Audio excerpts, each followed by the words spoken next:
G'day everyone, welcome back to another episode of the Australian Property Investment Podcast. I'm joined by Nicola McDougall. G'day Nicola, how you going? Hello, how are you? It's always good to be here. Good to see you. Mate, I always appreciate you showing up, appreciate your energy. Thank you very much. Now, for those that don't know, you are the chair, you're running PIPA, so Property Investment Professionals of Australia. So for any profession, there's an industry body, there's a governing body that kind of overarches and oversees. Maybe it's professional development, maybe it's regulation, maybe it's advocacy in the industry. That's very much what you do. And I'd say where PIPA is in the property investment professionals journey, I'd say it's probably where broking was a number of years ago, where financial planning was a number of years ago. It's I won't say a newer proposition, but it's really kind of herding cats at the moment because there's a lot of in the space, right, when it comes to property investment advisors and professionals. So for those that are a little bit unfamiliar with what PIPA stands for, I know we've had a previous podcast, so check that out. But just a quick recap, if you don't mind, Nicola. So we've been around, it's actually 20 years next year, actually. I know, man. 20 years next year, but probably until maybe 5 or 6 years. 5 or 6 or 10 years ago, maybe. Very grassroots. I mean, technically we still are grassroots, right? Organisation established by a bunch of people 20 odd years ago who wanted to create an organisation where the good girls and guys of property investment could join. They set up a code of conduct, and also a training program as well, our qualified property investment advisor course, which has actually been around most of the time. And the idea always was to raise the standards of people working in property investment advice because, as we know, it's not regulated. So thankfully, to the foresight of those people all those years ago, in lieu of government regulation or in any way, and it hasn't happened at a federal level, what can we do as an industry body to do their job, I suppose, raise the standards, attract people into the association who are ethical practitioners, who believe in professionalism and who believe in education. And by doing that, I guess we become self-regulatory. We still haven't given up the core goal of PIPA, which was to create regulation in our space. I mean, over the years, we've had many attempts at trying to get that over the line. So far, we haven't been successful, but that doesn't mean that it's not sort of the mission statement that still sits behind everything that we do. And as I mentioned, like in lieu of that, well, we're out there doing that. The association gets bigger every year. We've got hundreds of members. We've got hundreds of people that have completed the Qualified Property Investment Advisor training program. And I guess, we're doing our bit to clean up the industry. Just on that, you said we haven't quite got to the alignment regulation or hasn't been yet. What stands in the way for you guys to kind of be politicians? Okay, there you go. Yeah, easy answer. No, it's because it's in the too hard basket, and perhaps that they might be right. To make property investment advice for there to be regulation, property would need to become a financial instrument. And that becomes very, very tricky and very difficult. So whilst we have had a number of conversations over the years with certain politicians who are more open to it than others, I guess what we're always fighting against is the relatively shortness of time of the tenure of any government at a federal level. So, and then also the political persuasion of the government of the day. So, it is something that are we campaigning for it as much as we used to? Probably not, because a few years ago we decided, look, that's still obviously what we would like to achieve, but in the interim, and the fact that we've devoted 15 years to try to get this to happen and it hasn't happened, not to say it won't happen in the future, perhaps when the association is bigger, perhaps when we have more resourcing. So in the meantime, let's go out and really, grow the association, increase the profile of the association and our members, and educate as many people in property investment advice as possible as well. Yeah, thanks. It's somewhat wild to think that you've got a product which is, most properties now circa $500,000 above, a product that you can sell that isn't regulated at when you go a $500,000 purchase, which will often be, significant purchases in people's life. I can't imagine there'd be a $500,000 car sale that wouldn't be regulated by the No, and obviously when we say that, though, it's important to recognise that most of the people working in the sector are, professionals and in one part. So they're mortgage brokers or they're buyers agents, and therefore they are covered by relevant legislation for their industry. It's not like, that there isn't that consumer protection already there. However, and I say that, like the vast majority of people are like yourself, have qualifications, are working in, industries with relevant legislation. But then again, there are people out there, and I'm talking about spruikers, who can, put their shingle up outside their house and say, come to me, I'll give you some property investment advice. And there's, there is always ways that consumers can lodge complaints about these things.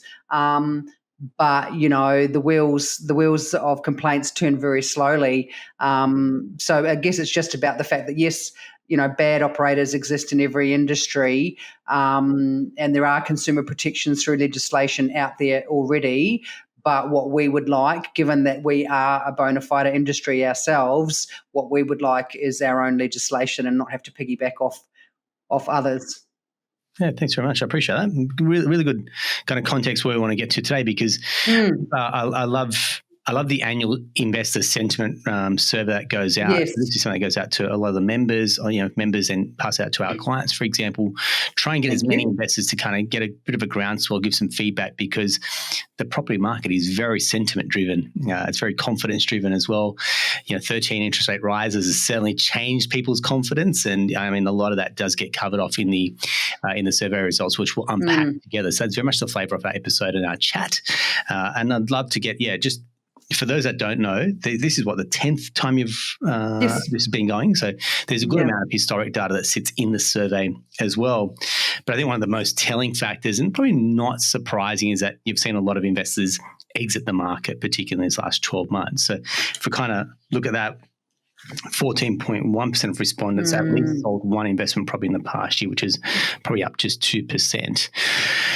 Holding 2 percentage points. 2 percentage points. Yes, great. So when you look at that, it's probably a reflection of where people have been. Some people have made money. So, people have gone, tapped out, maybe 100% tapped out as well. So don't read into that going, it's all bad news. There's people who certainly made some money that have gone, oh, well, I'm cashed up. And I know we've had a couple of investors that have selectively sold a few assets, paid down their mortgage or made a significant debt into their home loan. And it's going, well, I did it because I can, as opposed to I have to. Well, and that's the point. And I think that, with the results, the number one location where investors had sold in the last 12 months was capital city level, was actually Brisbane. And actually the number one state was actually Queensland, followed closely by Victoria. Now, the reasons why people are selling in those two states are probably vastly different. One would think so, because, market conditions here in Queensland, I'm talking to you from Brisbane, been very good, thank you very much, over the last 12 months. Actually, over the last few years have been really good. And plenty of us who are investors in Queensland who prior to COVID, look, the market wasn't great for quite some time, have cashed out. Like rising capital growth, the opportunity to, secure capital growth. Hell yeah, like a lot of us have done that. And I think that in regards to, where investors sold the most in the last 12 months, I think that explains the Sunshine State's results. Now, if we look at Victoria and the fact that was following close on the heels of Queensland with the highest number of investor sales, why on earth would you be doing that when obviously the market conditions there are what we call very challenging or soft, prices generally falling? Why would you be selling in Victoria at a period of time like that? And certainly our results showed that for those people that have investment properties in Victoria, they were almost like protest sales, some of them, probably quite a few of them. They've had, north of 100 as of this morning, probably 136 rental reforms in Victoria over the last few years. And the main reason why people had been selling in Victoria as investors was the new temporary land tax that lasts for 10 years. So there's, I guess, two sides of the coin there, where our results show that, people are pretty much investors are selling in equal numbers in Queensland and Victoria, but both of those places have vastly different market conditions at the moment. And when we drill down into the survey results a bit more in the back end, we can actually see that the reasons why people are selling in those locations are very different, which, is not that surprising, I suppose. But yeah, there's certainly an element, a percentage of investors, and those ones that have been in the market for the medium to long term, who are making the most of those strong market conditions that are in play in a lot of places. Yeah, thanks very much. Did it surprise you, the results, when we're like worst to best states for people looking to invest? No. A bit of a loaded No, question. move on. No. Yeah, so I'll take you through. So from worst to best states, you had Victoria as number one, or the worst state. ACT was second. SA was 3. New South Wales 4. Queensland 5. Tas 6. NT 7 and WA 8. So if we just kind of flip that on its head, they're saying the best place to invest at the moment is WA, Northern Territory, and then Tas. No, Northern Territory is very high, isn't it? That's exactly what I'm going. Like, it's an interesting one where NT's high, and Tassie, which has been the sleeper for quite some time, has now kind of popped up on the radar there as well. So I'm not sure. Have you, in conversation, got any read on what's driving? I mean, WA's fairly, I guess, self-explanatory. Yeah, correct. But you take NT and Tas. What are you seeing as like underlining drivers that are getting on radars for investors? I'm not too sure actually with those two, and I probably should have done some more back-end research into why people think that those two locations are, well, it's not even. These are the ones that where people are. Sorry, is the question about who is seen as positive property investment, or is it actually where has the best investment prospects? Ranking order, two different. Territory government is pro property investment. Oh yes. Okay. Well, that stands to reason. If you can look at those results and you flip it around the other way, it's those locations that have really gone hard with reforms or taxes that are perceived or actually are anti-property investment. What I found quite interesting with the results, Victoria was seen as the worst last year too, so that wasn't that surprising. WA actually has been very gentle on any gentle, I don't know if that's the right word, on its rental reforms. Actually, quite seen as being very supportive of property investors. And I guess like perhaps Tasmania, not Tasmania and Northern Territory, I would say actually probably the same. So those locations where we have seen an influx of anti-investor policies are the ones clearly where investors are saying, look, I'm not really keen on that place anymore. New South Wales had actually had quite a big turnaround compared to last year, and not in a good way. Last year it was seen as more pro-property investment, and this year it was seen as more had anti-property investment tendencies. Why has that happened? And actually what we did see in the results as well was quite a strong increase in the volume of investors selling in Sydney and New South Wales than they had done in previous years, and quite a few years, because mainly investors, if you're in Sydney or New South Wales, you just kind of stay there.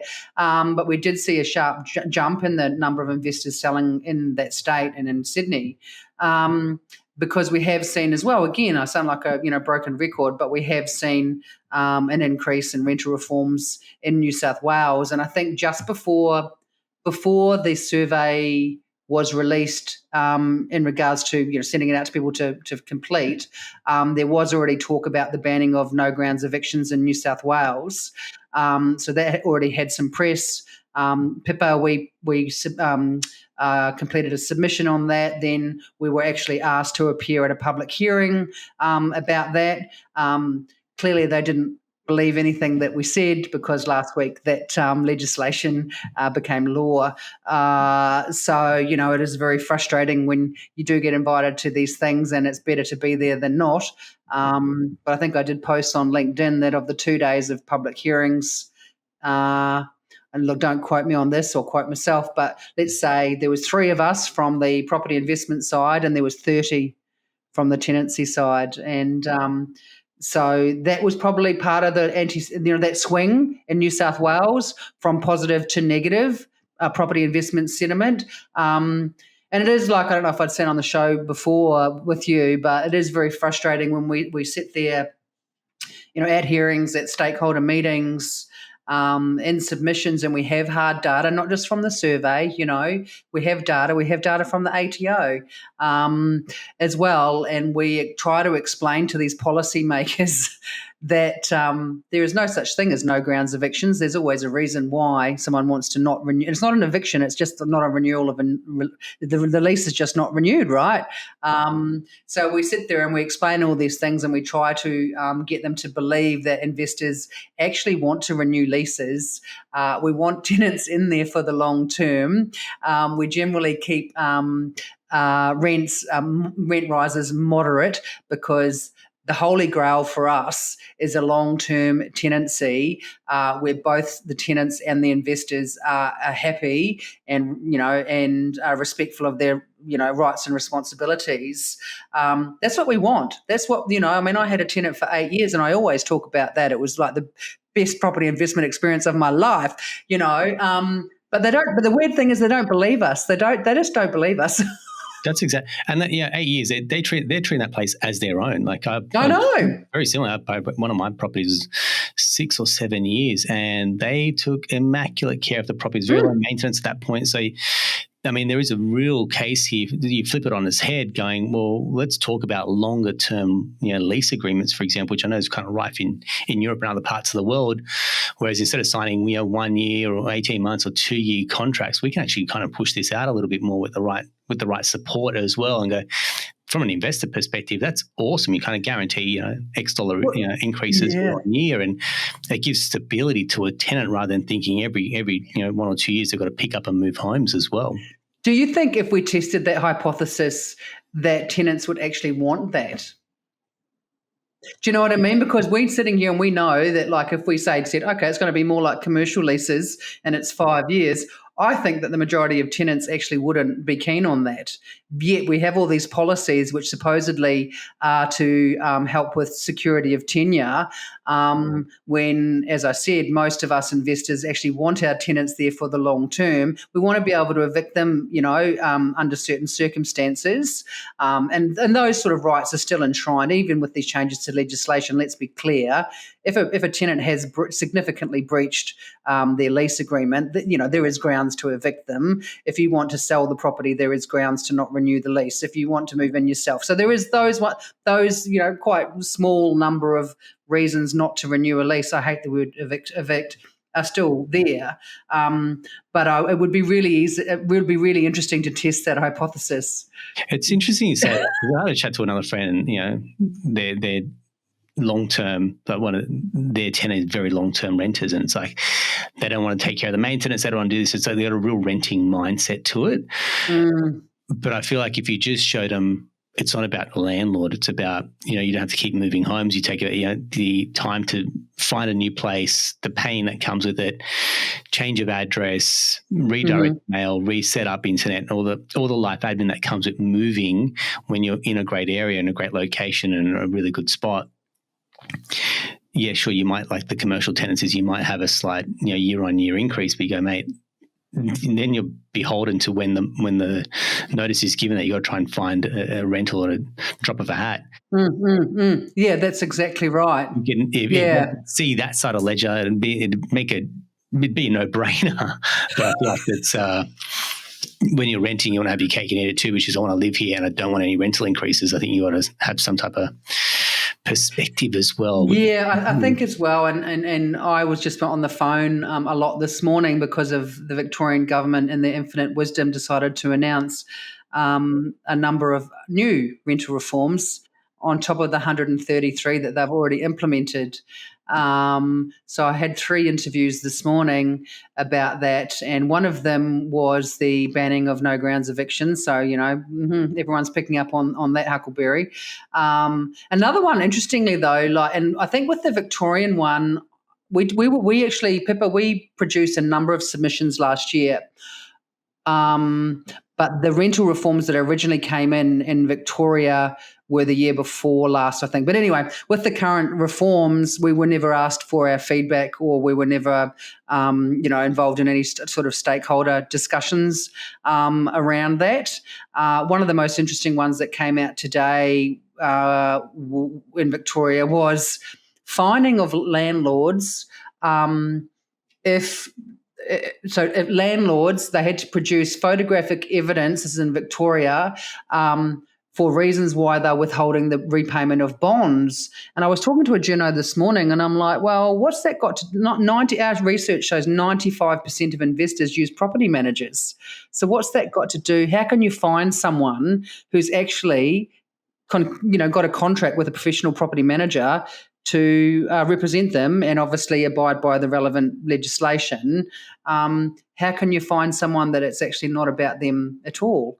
It's about whether the property manager has done the right thing, and it's just making the poor property managers a very challenging job at the best of times. It's just making their job even harder. So you do sit here sometimes and these things, turn up, or your phone starts ringing. Have you seen these latest, reforms? I went, no, I haven't actually, but give me 5 minutes and I'll get back to you.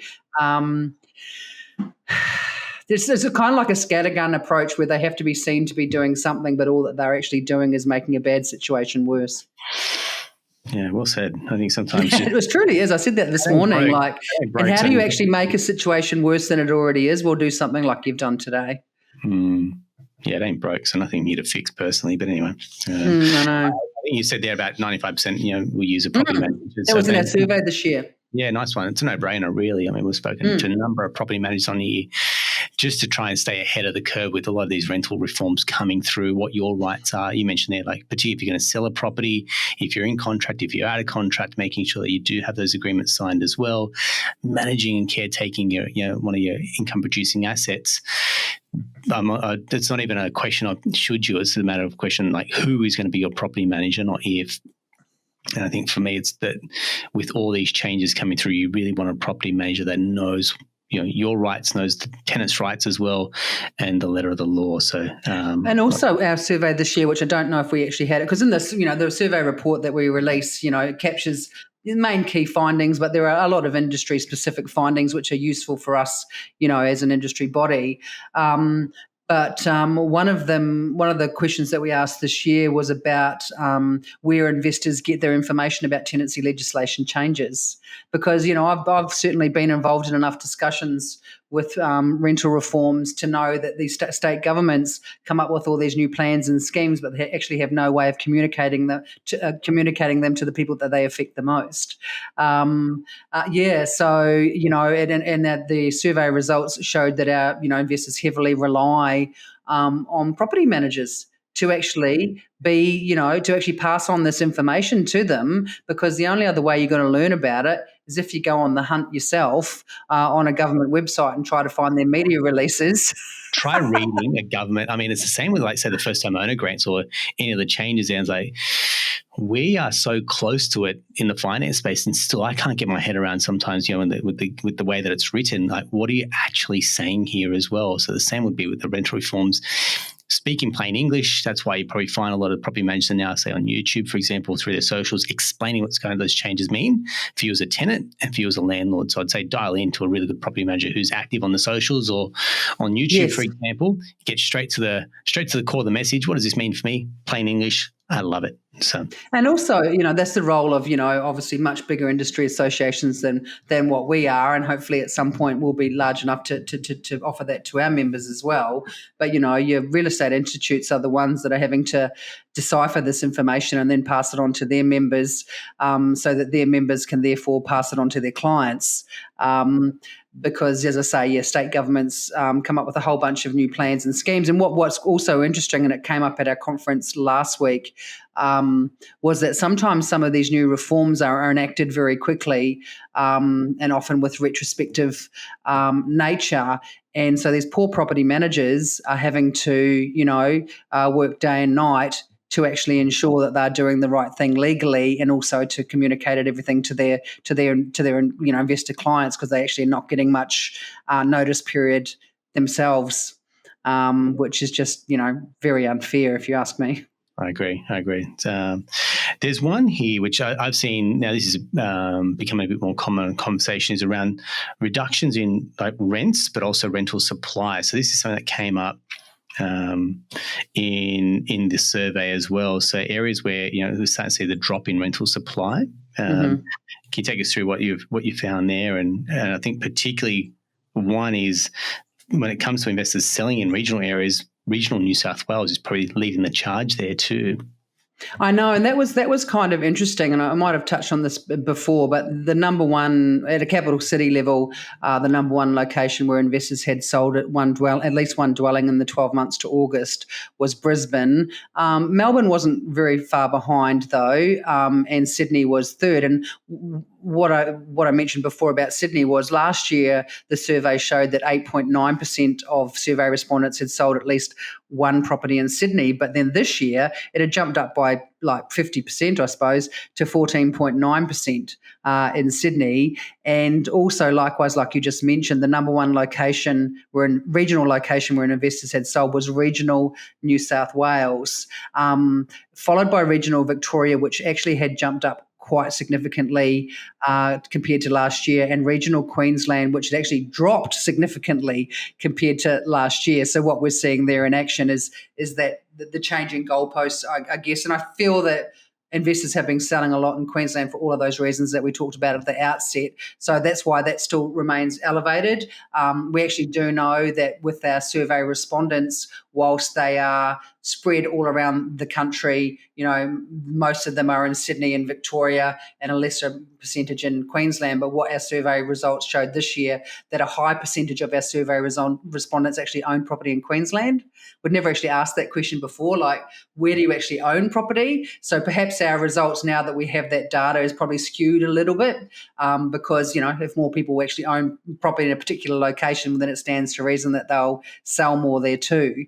But certainly, the fact that investors are selling in greater numbers this year in Victoria and certainly in New South Wales does not bode well for rental supply, and certainly in regional New South Wales and Victoria too.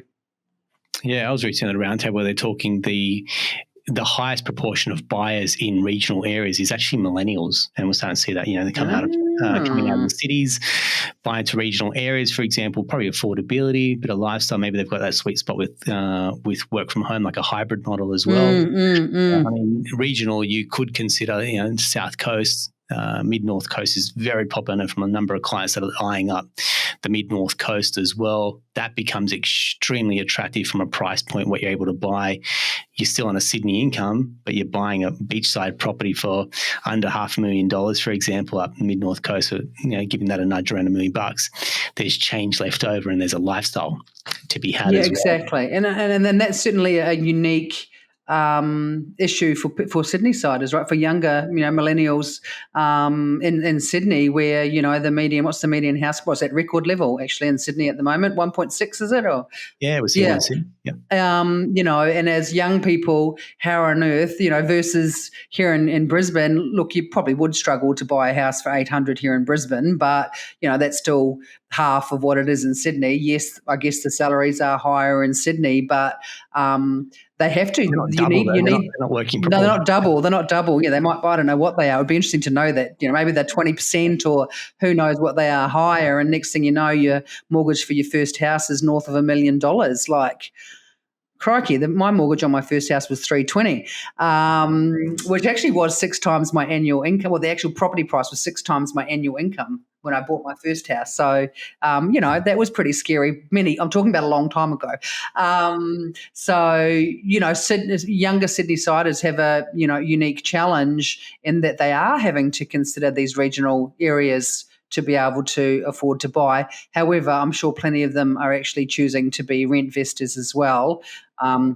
Stay renting in Newtown or Bondi or wherever it is that the young people hang out now in Sydney, and purchasing a more affordable property as an investment, whether it's in Queensland or it's in regional, Victoria, maybe it's in Northern Territory. Don't do that unless you're working with an expert, by the way.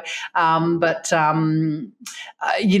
think a lot of over the last 10 years, certainly more young people have gone, okay, I don't want to move somewhere. Yeah, that's right. I don't want to move to the outskirts of the city. I want to be close to all the things that I want to see and do.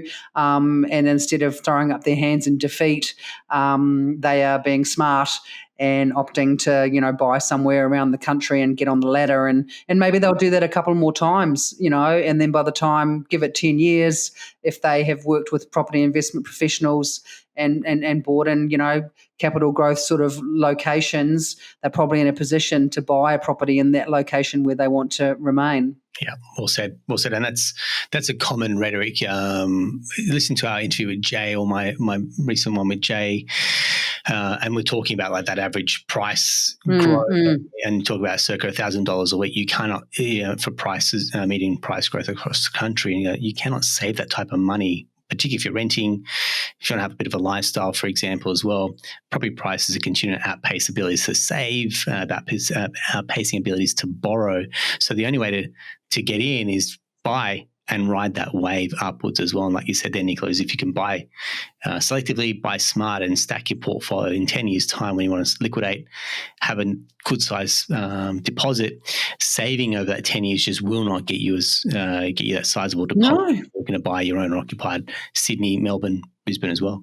Well, exactly. And, it's about being in the market, like you just said, for all of that period of time. And I've certainly heard of people who didn't actually purchase their own homes until they were actually in a position to do so with cash, and they haven't got the cash by saving it. They actually purchased a number of strategically located property investments over, maybe it's 10 years or more. I would think it would probably be more. While they were relatively young, carried on renting in their locations of choice, and actually got into the fortuitous position and smart position of being able to, maybe sell down partially or all of them and go and buy where and what they want. Spot on. I want to flip this on its head, because we said, look, the question here was worst state or government territory that pro or anti-property was sitting. Number one was Victoria. But, I know. Where is the best place to invest in Australia right now?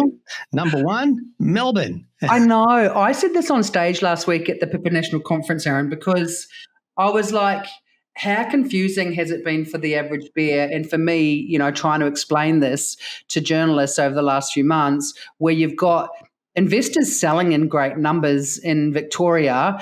Victoria seen as the anti-investment by investors, the number one anti-investment state in the country, and yet in the same survey completed by the same people, they're saying that Melbourne is the number one capital city with the best property investment prospects. And you sit back and you go, oh Lord!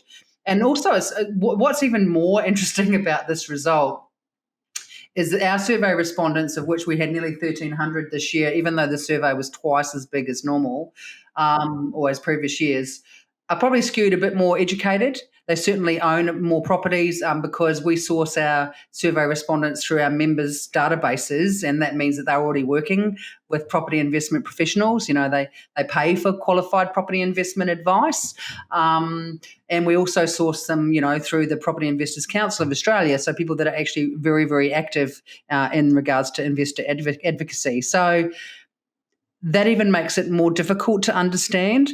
I've been asked this question a few times over the last few months. I'm not too sure that I've actually had a spot-on answer. Look, you've got to say that, the affordability of real estate in Melbourne is really driving that perception. When you have prices in Melbourne, what is it? They're sixth most affordable in the country now, or something crazy. When you've got Brisbane far ahead of Melbourne, and the price points there are so much. That's right. I mean, for those of us who've been doing this for a long time, you scratch your head and go, well, how is that happening? So I feel that the affordability equation is really what is driving that. I mean, let's be honest, that's what, drove interstate investment into Queensland for many years too. So look, and I've always said at the end of the day, Melbourne is our most populous capital city. It's an economic powerhouse, second to Sydney for overseas migration, as well as just being a very groovy place to visit and live. One cannot say that the market there is going to stay depressed forever. The question is, how long will it stay depressed? And we actually don't know the answer to that question because, as I mentioned at the outset, the new temporary land tax is in for 10 years. Short of a change of government, which is not for a couple of years, who knows what negative impact that tax may have on the market for a reasonable period of time. And if someone like me, who might have one more roll of the dice in regards to buying another property, would I chance it on Melbourne, hoping that in 10 years' time I'm going to make a quite significant return? I don't actually know that. I mean, I'm not a qualified property investment advisor. I don't work as a buyer's agent or a mortgage broker. I'm a property journalist who owns a PR firm, and we're doing it for a long time. For me personally, I would make sure that I was, clearly working with a property investment advisor in this space, because we don't know. With Melbourne, we just don't know. You don't know. I mean, it could turn next year. It could be this way for 5 years. I mean, Sydney was actually not doing much for quite a few years up until, when was that? 2017, 2014, 2013, I think it was, actually 2013. So that market there was very, very flat for quite a few years. So the smart play is to buy at moments like this where prices are subdued. However, it also depends on how much time you've got left in the market under your belt. For younger people, without giving any advice on this, Melbourne certainly is very attractive when you have those really quite, relatively affordable price points compared to Sydney and even to Brisbane. Yeah, well said. Having looked at a number of clients looking to buy in Melbourne, I'm like, you won't be wrong. You just might be early. And to your point, it's how early are you and how much ticker have you got to weather this storm, however long it lasts. But that's right. And also one city by 2032. So like the writing is on the wall that things are going to turn. It's just a matter of when, not a matter of if. Exactly. And, especially when, prices are lower in Melbourne, interest rates are high, one would think that prices do start to improve, and then prices are going up, interest rates are going down. So you're in the sweet spot in regards to when should you buy in a location. Well, it's kind of like now, right? However, no one with any, I don't think that anyone can hand on heart say they know when the market in Melbourne's going to turn, because there's so many factors that are dragging it down. How long is it going to take for those, factors to evaporate and for it to, have upside potential?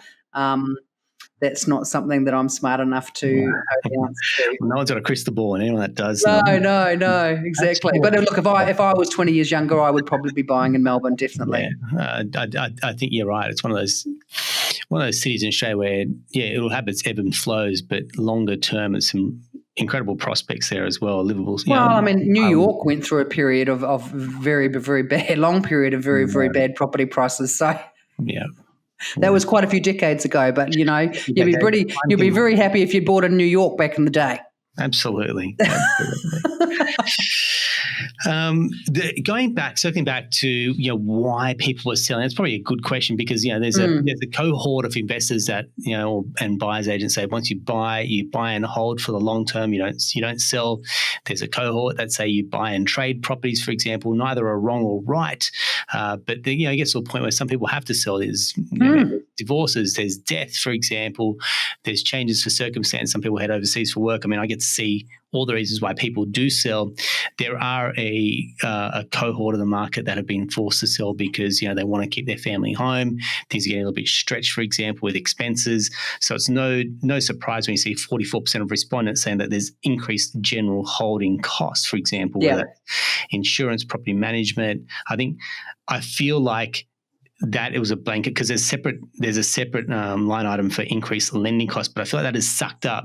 Yeah, I think so too, actually. I'm glad you pointed that out because I kind of went, I actually think people just read that in regards to general holding costs and they would have included the mortgage repayments and interest, and obviously higher interest costs because that makes more sense, I suppose. But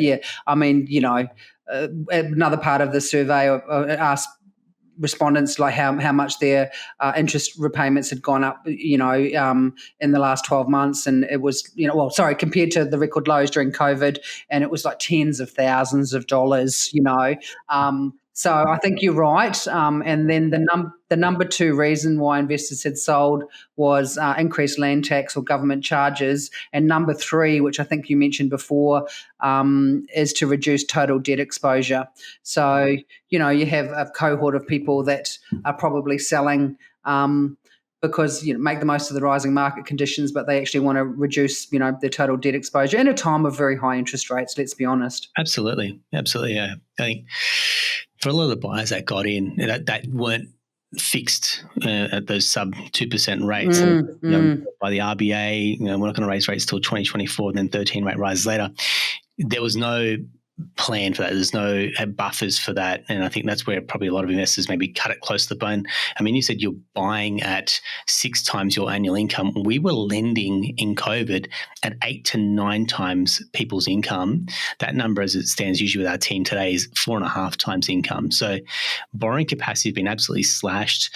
You take, rents that are probably just softened a little bit as well. So yield rates aren't there as much. You're probably getting high yields.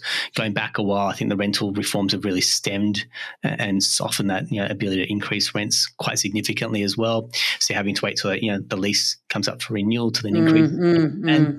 And I think with that much in terms of like rate rises, doesn't matter how much you got an offset, you're going to put that pretty much against your home loan, not against your investment properties. So there's no doubt that we're starting to see those increased holding costs. How long could you hold on for? And some people have said, look, I just cannot hold on. I'd rather keep my home, for example, if that's the case. Or this is just impacting my lifestyle. I'm going to choose to then liquidate and tap out of the market as well.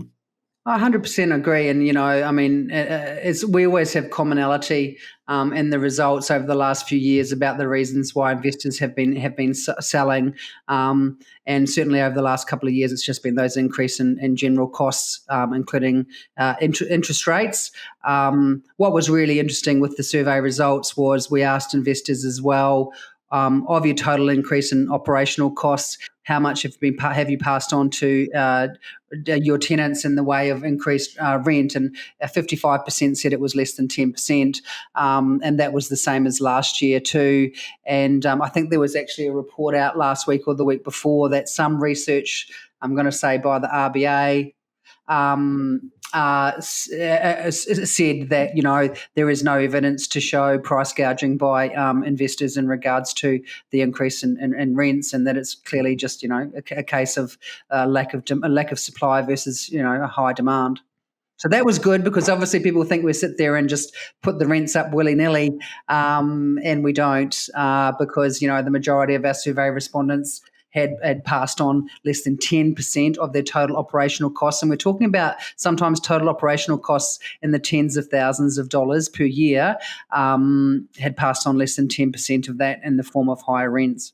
Correct. I mean, we see a lot of the news stories that come out talk about, rental rises, increases, even mortgage repayments get a little bit, crippling. There's really no place for a news story that says, I've got 5 or 6 investment properties and my increases, my portfolio holding costs have gone up by about $60,000. No one's heart is bleeding for them. They're conversations that, we're usually having, on a private level, because that's not the headline stuff, unless they want to create a bit of a media frenzy around that. So from the conversations that we have with a lot of our investors, particularly that have the sizable exposure, they're on their growth trajectory in terms of building their portfolio, but incomes haven't kept up, so their salaries, if they're self-employed, either they're pulling that money back into their business, or you start seeing the amount. They took on a bit more debt during COVID, and now those debts come knocking as well. And then you kind of see, well, we're not seeing those rents go up, so where you're left with a finite income source, but your cost base is going up holding. So something has to give. And I read that number. I said 55% have passed on less than 10%. That means they're shouldering a lot of that burden. That's right. Exactly. That's right. Exactly. And but no one. Well, it's quite interesting. I agree with everything you just said. However, I have noticed over over the last year or two, we've been really working hard to try to get more balance in some of the media reporting on these things. And obviously that's, partly because of my background as a journalist, but I was very, very happy last weekend before last. There was a great story that ran across News Corp, which I had never seen that before, and we may have played a hand in providing some of the information for it. But it was a story that a journalist, came up with an angle themselves, and they actually delved into the occupations of the most common property investors and wrote a story about that. And the story was about the fact that they were tradies, they were nurses, they were office managers, and thankfully we were able to help with some case studies of these actual people. And that was across News Corp. So then, the biggest mainstream media sites in the country, where they actually were saying, look, actually these are the mum and dad investors. This is who they are. It's not surgeons. It's not CEOs. Yes, they are in there, but most of them are middle-class people who own one property. And I think that, and even whilst I, generally speaking, don't read the comments sections on property stories, and certainly not ones I'm involved with, sometimes when I do, what I have noticed over recent years is a groundswell of much more support for investors. I've even been involved in stakeholder meetings where representatives from more niche tenancy associations, so perhaps ones that are representing people with disabilities, higher needs and things like that, have been very, very supportive of investors and wanting to not rock the boat too much, because they understand the negative ramifications that might come on supply. So there are elements out there in the sector where they completely understand that investors are doing the heavy lifting. And it was, as I say, it was really great. And Nathan Morby, actually from the Herald Sun, did this wonderful story, which I'd never seen in all the years I've been doing this, which is nearly 20 years, where it was actually the truth about who are our everyday investors, as I call them, and they're mum and dads, they're mums and mums, they're dads and dads, they're single people, they're brothers and sisters. I bought my first house with my brother nearly 20 years ago. So it was nice to kind of get some balance out there, and by having that balance, we're able to perhaps change the narrative a bit. And reduce this us and them narrative that's really been prevalent over recent years, which is very unhelpful. Yeah, absolutely. I'm trying to dig that article, put that into the notes or the comments. Sure. So yes. You can find that too. It's funny you say that, and I'm probably having a lot more conversations, and maybe because I've just put it out there. You talk about the average inverted commas investor, and they'd be on fairly median incomes. You look at professions there, and I was speaking to a lot of higher income earners that I'm like, mate, you have got to be able to do something with this high income that you've got, put it into income producing assets, because generally they go, well, I'm earning X dollars. Maybe it's a bit of a lifestyle. Maybe it's going, it's a little bit below me to go and buy a $500,000 property, given that I'm earning $250K above. But I'm like, this is the segment of investors that I feel is underrepresented, which is people that have high incomes, but are generally, I'd say, at the most riskiest part of town, because their jobs, one, are a little bit scarce. Two, it's very hard to replace that income as well, particularly if you get made redundant or there's changes in your role, for example, as well. You may be, one income earner for the household, so your household is actually relying on that really strong income.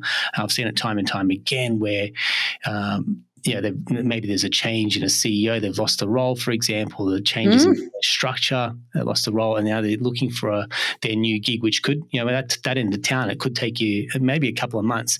Then it takes you out of the property market and be able to buy more property for quite some time till you get back on your feet, get cash flow up and running again. And by that stage, sometimes the ship is sailing before they jump back into the market. So from my perspective, I love seeing this type of rhetoric, which is this is just all the more reason when you have a higher income to be able to put that income to work for you, because you're working hard for your income. Is that income working hard for you? And so it's a sentiment that I'm really putting out there, because I get people that are coming back out to us that are on some significant incomes just going, I've been asleep at the wheel. I should have done something earlier. I know, and I've heard this before, and seen it in action as well, being around as long as I have. And it's, what is that? You would know better than me. Like, what is that about? Like, is it I mean, I'll use an example of someone that I know, same sort of thing, who's always earned a lot of money as an income, a quite high-profile job, very stressful. It's not actually in Australia, and they got made redundant. And then thankfully they did have savings available to survive, but it actually took 6 months. 6 months to get a new role, which was actually significantly lower salary than the previous one. But also, this person has never actually invested in anything apart from their own careers. Like, they're obviously investing in your own careers. That's not fair. You're investing in your own careers. But it's kind of, I've heard it, and I've helped obviously, a number of people over the years work on books and things, and that's often the feedback is the higher net worth. Well, not the higher net worth, the higher income people are generally not putting their money to good work as much as the average, the person that's earning a median or slightly above median income. Yeah, what's that about? The median income earners have to. They realize the income's probably capped at some point. Yeah. And maybe there's not the tertiary qualifications or the corporate career which you can really kind of pull the lever on for more income. So they go, my back's against the wall. I've got this finite income. I have to leverage that to make it work for me. I'm going to diversify into more income producing assets, where someone on a higher income knows they get the next qualification, they get that next promotion, then there's the next windfall of cash that's going to come their way, whether through a bonus or through a pay rise as well. And then at that point, it's maybe a little bit of complacency that feeds into it, going, I don't think I'm going to get made redundant. It's not going to happen to me until it does happen to them as well. Maybe that's the wake-up call that they need, but it's a little bit too late sometimes as well. The other part is they usually go and buy a fairly nice owner-occupied property, which then takes out a lot of that income.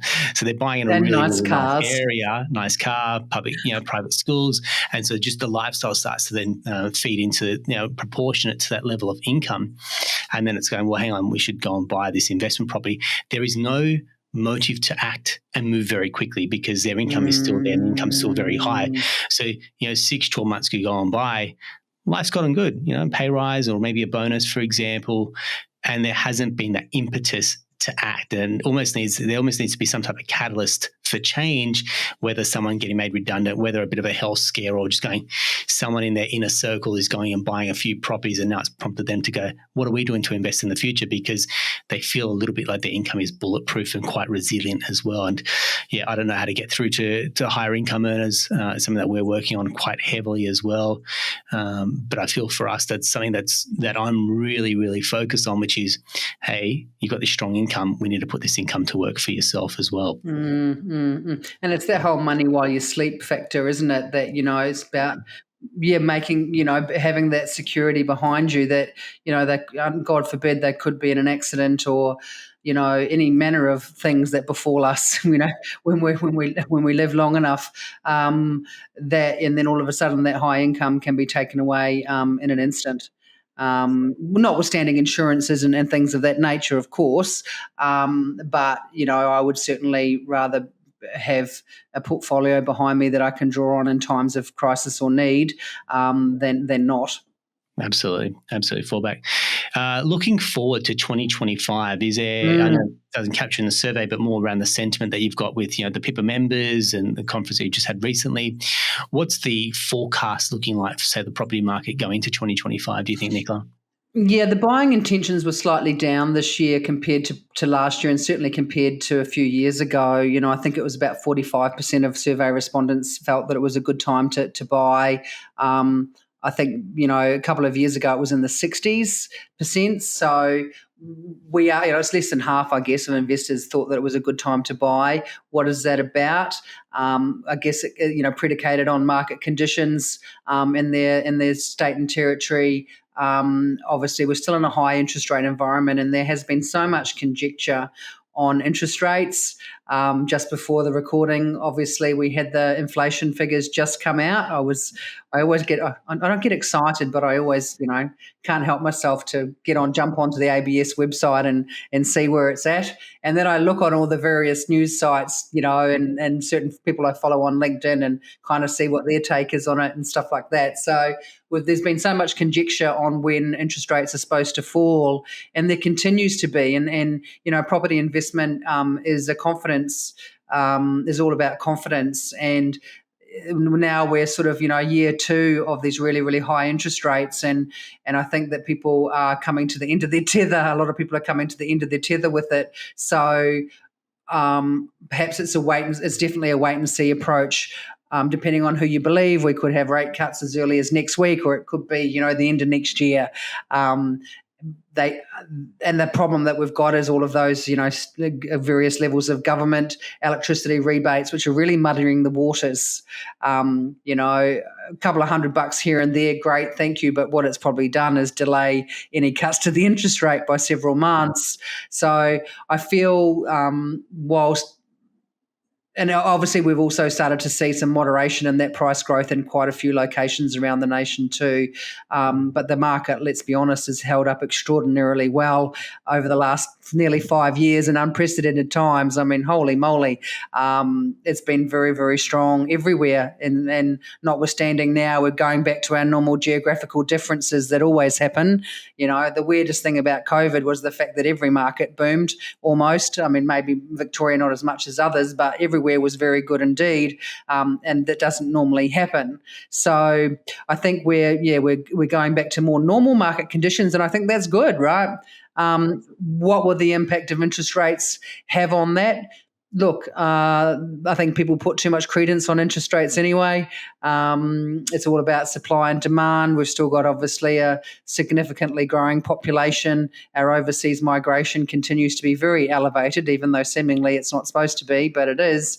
So I think there's a lot of investors out there that are waiting and watching on the sidelines. Probably a fair cohort of them that actually don't have the capacity to do anything anyway. Unless they have been some of those ones that have sold down to reduce their debt exposure, and perhaps they're looking at buying in a different location, next year. So I think the metrics for property investment still remain extraordinarily strong, depending on, which market you end up buying in, which is why you should always work with a qualified property investment advisor. I don't know if that answers your question, but look, maybe I should just say, who knows? The sentiment is not quite as strong as it was a couple of years ago, but I think that's predicated on the ongoing jawboning that we have around interest rates. Once we get more clarity on that, I think that'll be a wonderful thing for sentiment and for activity in certain locations. Look, you said sentiment there. I think that largely the property market is fueled with sentiment. It's like when confidence is up, and so I say to people, we could right now be smack bang in the middle of the perfect buying window. Confidence is subdued.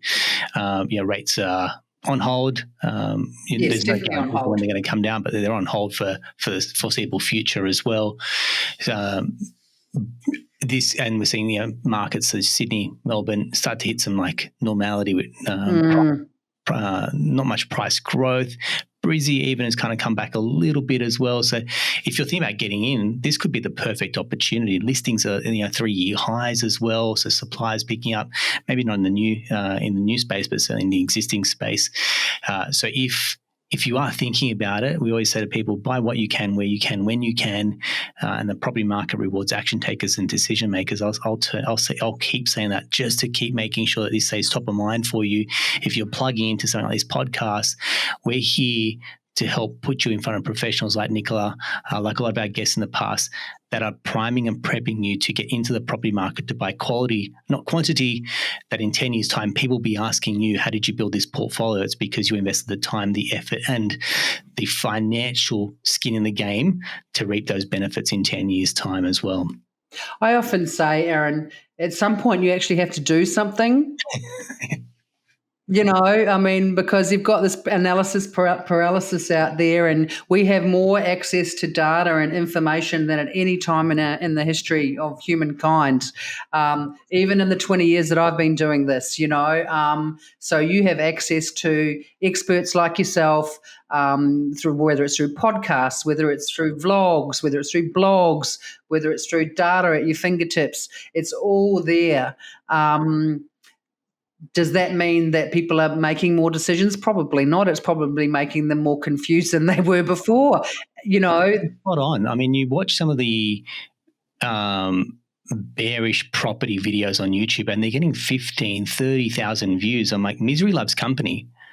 The videos that tell you how to buy and how people have gotten in and case studies and here's how you go about, buying and building a portfolio, moderate views, but the ones that have like that negative sentiment to it and, how property prices are being fueled by, foreigners and the ones, I think it's like money launderings or one that I was watching and it's like, this has got like 50,000 views. So like, hey, if you're listening to me, misery loves company. There's a whole cohort of people that will say they could never get into the property market. I challenge them on that. Show me your numbers, show me your options, and I will find you a way to get into a property in the Australian market. I back ourselves and our team to do that. So where I'd like to leave it is if you're part of that cohort that loves that, is an action taker and then needs some guidance, reach out to our team. If it's a portfolio review that you're looking for, just send us a DM. We'll send you a link to book in a time. If it's starting out of that roadmap session, go, how do I get in? I want to know my borrowing capacity, I know my options as well. Hit us up and we can drop us a DM and we'll send you a link so you can find a time to book in with our team. We're not angling for business. I don't say that at all. But if you're investing the time and energy, then clearly you're plugging into a way that you're going to seek a better and brighter future. And this is the way to do that as well. So Nicola, I want to say thank you very much. We'll include the link to the sentiment survey results.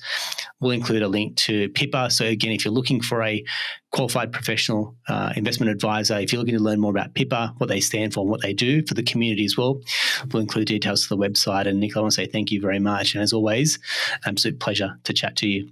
Oh, thank you. I love to be here. Thank you for the invite again. And hopefully I didn't ramble too much, but it's, That's why you're on here, to ramble. So it's so funny, actually. when I was at the conference the other day, someone came up to me and they said, I heard you on so-and-so show. And they said, I can't believe that you were arguing with them about whether you'd been on their show before or not.